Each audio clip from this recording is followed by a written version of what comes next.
पूज्य सदगुरु श्री महंत साहब जी, पूजा के युग सभी संत समाज, मैं चरण कमलों में सिर झुका की तरवार बंदी करता हूँ। बोलिए श्री सदगुरुदेव की जय।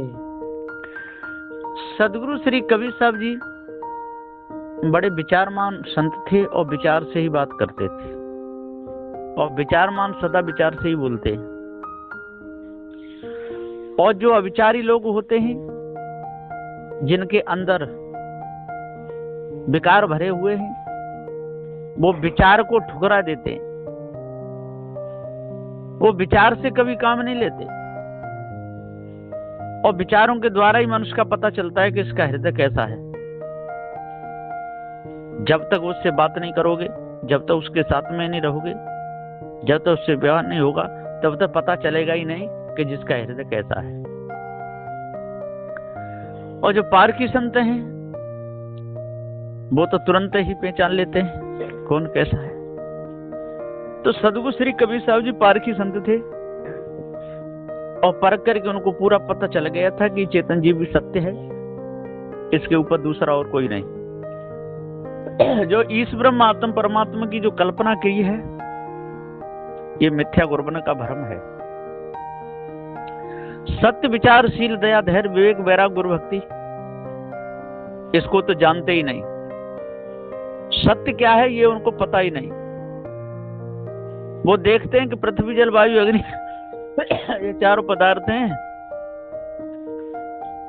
और पृथ्वी घूम रही है, सूर्य निकल रहा है, चंद्र भी समय से निकलता है, ऋतुएं बदलती रहती हैं, तो इनको कोई चलाने वाला है, ऐसा उनके अंदर भ्रम हो गया है। सदगुरु श्री कबीर साहब जी कहते हैं कि जगत अनादि है, अनादि का कोई कर्ता होता नहीं, पृथ्वी को कोई चलाने वाला नहीं है, पृथ्वी अपने आप ही स्वयं चल रही है, इसको दूसरा और कोई चलाने वाला नहीं। तो सदगुरु श्री कबीर साहब जी का जो भाव है, बड़ा पवित्र भाव है, अच्छा भाव है, और जो अच्छे प्रकार से अच्छे भाव से जो काम लेता है, वही अच्छे हृदय का माल माना जाता है। तो सदगुरु श्री कबीर साहब जी एक विचारमान संत, अच्छे पवित्र हृदय के संत थे, और हमें विचार से ही काम लेते थे। उन्होंने कह दिया ईश ब्रह्मात्म परमात्मा कोई वस्तु नहीं है, और भूत चुड़ैल डाक सागने ये भी कोई होते नहीं। सब मनुष्य अपने अपने कर्मों का फल भोगते हैं। जीव के ऊपर कोई सीप नहीं है, और ईश ब्रह्म कोई पीप नहीं है, जीव के ऊपर कोई दूसरा है नहीं। और जब तक हम दूसरे की कल्पना करते रहेंगे, जीव के ऊपर किसी दूसरे को मानते रहेंगे, तब तक हमारे अंदर से भ्रम जाएगा नहीं। और भूल के लिए सदगुरु श्री कबीर साहब के सिद्धांत में कोई जगह नहीं है, बिल्कुल नहीं, क्योंकि सारा संसार ही भूला हुआ है। भूल में ऐसो सोएगो धन खोए देते ने अपने हाथ। तो सत्य अविनाशी ये चेतन जीव है, अजर अमर अखंडित स्वयं स्वरूप है, इसके ऊपर कोई दूसरा नहीं। लेकिन सारे संसार के लोग उसी ईश ब्रह्म परमात्मा की कल्पना में फंसे हुए हैं, सत्य को नहीं जानते, विचार से काम लेते नहीं, शील का पालन नहीं करते और मुक्त होना चाहते हैं। और जब तक शील का पालन नहीं करेंगे, जब तक ब्रह्मचर्य व्रत नहीं करेंगे, जब तक अपनी इंद्रियों को बस में नहीं करेंगे, तब तक मन निर्मल होगा ही नहीं। सारे संसार में जो कोई कितने भी यत्न कर ले, जब तक शील का पालन नहीं करेगा, जब तक ब्रह्मचर्य व्रत नहीं करेगा, तब तक मन निर्मल होगा ही नहीं। दया, और जो शीलवान है वही दया कर सकता है, वही दयालु हो सकता है, उसी के हृदय में सद्भाव हो सकता है, और वही सच्चे दिल से सेवा कर सकता है। और इसके अंदर शील ना हो, जाकी आंख शील नहीं हुई, और ताकि वंश बचे नहीं कोई, वो बिल्कुल नहीं सेवा कर पाएगा, और न सत्पुरुषों के साथ में रह पाएगा, और रहेगा तो दगेबाजी से रहेगा, है ना। समय पे काम आएगा नहीं, समय पे छोड़ के भाग जाएगा, बात बहुत लंबी चौड़ी करेगा, दूसरे के पैर काटेगा, और चोरी हिंसा विचार में उसका मन लगा ही रहेगा। दयालु नहीं हो सकता है जब तक इसके हृदय में सद्भाव न हो, सद्विचार न हो, सेवा भाव न हो, गुरुजनों के प्रति श्रद्धा न हो, अपने सिद्धांत के प्रति अटूट श्रद्धा न हो, तब तक उसका कैसे भाव शुद्ध होगा? नहीं हो सकता है ना। तो दूसरे के गुण गाते हैं, अपनों से बैर करते हैं, ऐसे मनुष्य सदा नरक में पड़े सड़ते हैं। तो कैसे बचेंगे? नहीं बच सकते। इसलिए धोखे में कभी नहीं पड़ना चाहिए, भूले में कभी नहीं पड़ना चाहिए, धोखे में कभी नहीं आना चाहिए। और जो अपनों से विरोध करने लगे तो उसका भला कैसे होगा, हो ही नहीं सकता है।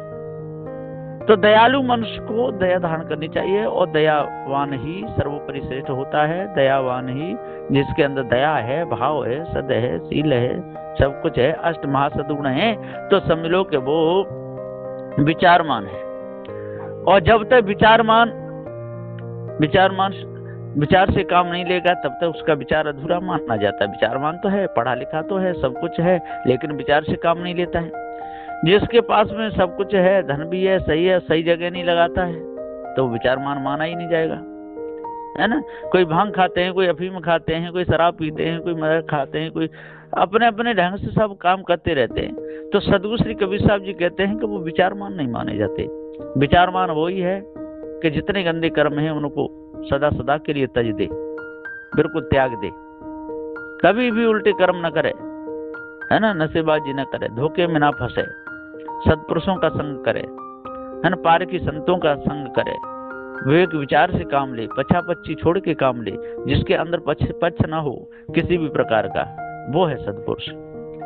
तो सदगुरु श्री कबीर साहब जी यहाँ पर कहते हैं कि सत्य विचार से दया और धैर्यमान भी वही हो सकता है जिसके अंदर शील हो, सद्भाव हो, विवेक हो, विचार हो, है ना, रेंज ठीक हो, सद के काम करता, वही धैर्यमान हो सकता है। नहीं तो धैर्यमान हो नहीं सकता है ना। बड़े बड़े अधीर हुए, और जो धैर्यमान थे उन्होंने धैर्य से काम लिया, उनका काम बन गया। और जिन्होंने धैर्य से काम नहीं लिया, जो अधीर हो गए, उनका काम नहीं बन पाया। तो ये सारे के सारे धोखे में गए, कोई बचे नहीं। साधु भेष लेकर के भी संसार में गिर गए, और बहुत से संसार में से साधु भेष में आ गए। जो संसार में गिर के इनको सद्बोध हुआ, सद्विचार हुआ, इनको ज्ञान बोध विचार हुआ, वो संसार को त्यागे तो वो साधु हो गए, विचारमान हो गए। और कोई संसार को छोड़ के साधु होकर के भी विचारमान नहीं हो पाए, और कोई साधु होकर के भी संसार में गिर गए, उनका तो विचार बिल्कुल भंग ही हो गया। इसलिए सदगुरु श्री कबीर साहब जी कहते हैं धैर्य से वही काम ले सकता है जो सतपथ पर चले, जो विचार से चले, जो दया हो, धैर्य हो जिसके हृदय में, है ना, वही धैर्यमान हो सकता है। तो सत्य विचार से दया, धैर्य और विवेकमान भी वही हो सकता है जिसको निस्वरूप का ज्ञान हो, है ना। जो ईंट देल पत्थरों की पूजा कर रहा है, जो अपने से भिन्न इसका लक्ष्य लगा हुआ है, जो आकाश पाताल में खोज रहा है, जो सर्वजनैया को खोज रहा है, सर्वमनीया को खोज रहा है, समझ लो कि उसको विवेक विचार उसके हृदय में है नहीं, उसके अंदर सद्विचार आ ही नहीं सकता है। तो विवेक तो भंग होगा ही होगा, विवेक पे तो पर्दा पड़ेगा ही पड़ेगा, वो कभी विचारमान नहीं हो सकता है। विवेक, वैराग्य, और वैराग्यमान भी वही हो सकता है जो शील का पालन करे, सत्य विचारशील, दया, धैर्य, विवेक के अनुसार चले, वही तो वैराग्यमान होगा, है ना। वही तो संसार से बच पाएगा। और नहीं तो खूब विवेक साधन मौज लेता रहेगा, व्यसाधन में जाता रहेगा। बहुत से तो साधु भी कहते हैं व्यसाधन में जाने से कोई दोष नहीं है, न सबसे बड़ा आश्रम गृहस्थाश्रम को बता देते हैं। फिर विवेक विचार का क्या होगा, जब विवेक विचार में तो पर्दा ही पड़ गया, फिर क्या हुआ। जहां पर सभी प्रकार का जो विचार हो और सत्य धैर्य से जो चलते हो, वही तो आश्रम बड़ा माना जाता है। जहाँ पर सब सर्व दुखों का अंत हो, जहाँ खानी वानी दोनों जालों से उपराम होकर के जीव निस्वरूप में ठहरे, ऐसा उपदेश जहाँ दिया जाता हो, जहाँ त्यागी बैरागी संत रहते हो, वही तो आश्रम बड़ा माना जाएगा। यहाँ पर काम, क्रोध, मद, मोह, लोभ का गढ़ हो, उसको कैसे कह सकते हैं। पहले तो जंगलों में राजे महाराजे संत गुरुजनों के पास में जाते थे और उनसे सीख लेते थे, लेकिन वो कोई पारखी नहीं थे, वो भी तब भी उनके पास में त्याग वैराग था, इसलिए जाते थे। और आज जो लोग पारक सिद्धांत में आकर के भी और व्यवहार के चक्कर में फंसे हुए हैं, संसार के चक्कर में फंसे हुए हैं, संसार को ही महत्व देते हैं, त्याग वैराग को महत्व न देते, सबसे ज्यादा पैसे को महत्व देते हैं, है ना। और खूब खिट्टा करते रहते हैं, बड़े बड़े महल अटारी बनवाए जाते हैं ना। अपना हृदय दुष्ट ही बना रहता है, बुद्धि उनकी कुंठित हो जाती है, विचार उनके कुंठित हो जाते हैं, अपने आप को जान ही नहीं पाते, धोखे में पूरा समय निकल जाता है, त्याग वैराग को पीछे कर देते हैं और व्यवहार को आगे कर देते हैं, और कहते भी रहते हैं कि सर्वप्रथम व्यवहार सही होना चाहिए। होना तो चाहिए, पर किन के लिए? संसारी लोगों के लिए। और साधु के लिए त्याग और वैराग।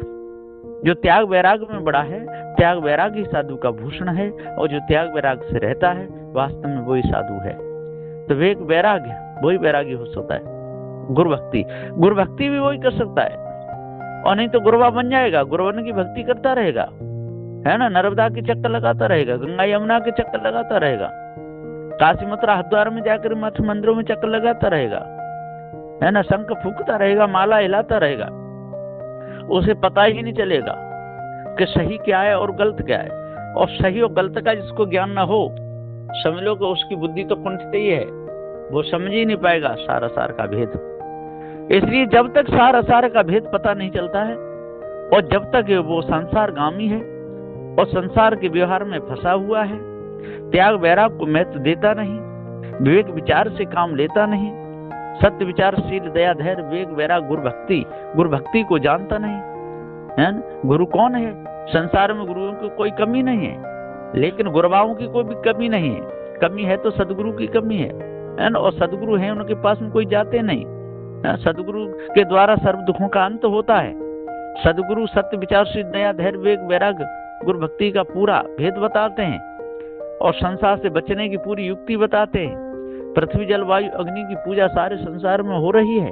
ये चारों पदार्थ जड़ है, इनका जनैया चेतन जीव है, लेकिन ये अपने आप को भूल गए, सूर्य चंद्र पर लूटा डाल रहे हैं, है ना, देवी देवताओं को मना रहे हैं, जिन मसान खईसों के चक्कर में पड़े हुए हैं, अपने आप को जानते नहीं। अब बताओ इनका मन निर्मल कैसे होगा? मन निर्मल नहीं हो सकता है। इसलिए जब तक अपने आप को नहीं जानेंगे, जब तक विचार से काम नहीं लेंगे, जब तक विवेक से काम नहीं लेंगे, जब तक वैराग को धारण नहीं करेंगे, जब तक सत्य का पालन नहीं करेंगे, जब तक विचार ठीक नहीं करेंगे, जब तक शील का पालन नहीं करेंगे, जब तक दया को धारण नहीं करेंगे, तब तक मन निर्मल होगा ही नहीं।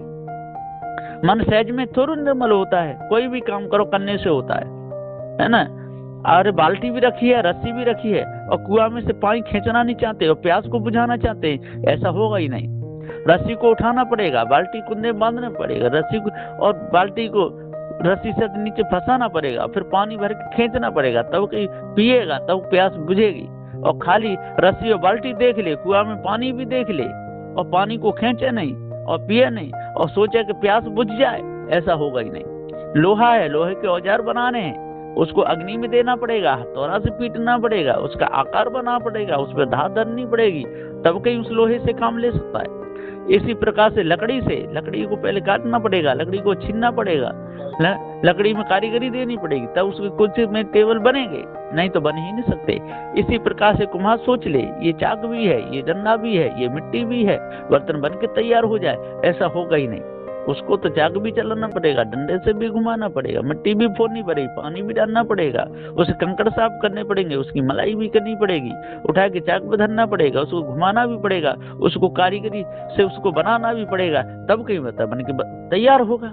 और खाली देख के ही सोच ले कि सब काम हो जाए, ऐसा नहीं होगा। टेलर सोचे बस मशीन भी मेरे पास है, कपड़ा भी मेरे पास है, धागा भी मेरे पास है, सुई भी मेरे पास है, मशीन को चला दे और कपड़ा सिल जाए, ऐसा होगा ही नहीं।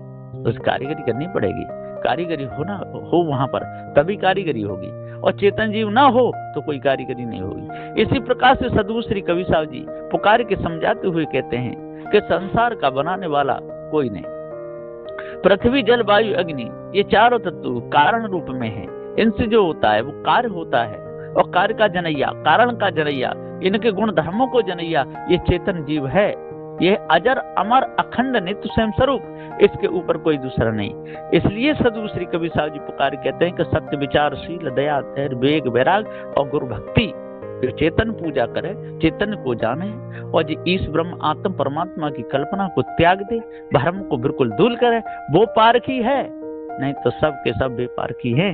इसलिए अपने आप को जानो, भ्रम को त्यागो, भूल को दूर करो, तब मन निर्मल होगा।